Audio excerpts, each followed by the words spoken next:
पुणे जिल्ह्यातल्या शिरूर तालुक्यातील पिंपरखेडे येथे बिबट्याच्या हल्ल्यात आज एका 13 वर्षीय मुलाचा मृत्यू झालाय। रोहन विलास बोंबे असं या मुलाचं नाव असून रोहन त्याच्या घराजवळ खेळत असताना शेजारील शेतात दबा धरून बसलेल्या बिबट्याने त्याच्यावर हल्ला केलाय।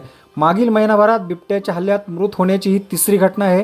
यामुळे या परिसरात भीतीचे वातावरण पसरले आहे। वन विभाग घटनास्थळी दाखल झाला असून नागरिकांच्या रोषाला सुद्धा यावेळी सामोरं जावं लागत आहे।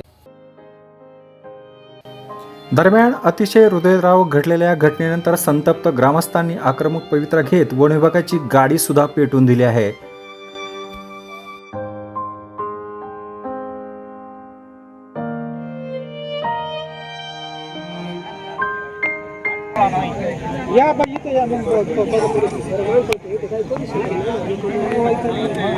इथून पुढे काय करायचं, बिबट्या धरला तर हलवून द्यायचं नाही। त्यांना वन अधिकाऱ्याला तुम्ही आदेश करा, इथेच गोळ्या घाला, पिंजरा उचलून मारायचा अधिकार आहे ना त्यांना। गोष्ट पकडला ना आपणच मारून टाकायचं, त्यांना कसं कळणार आहे?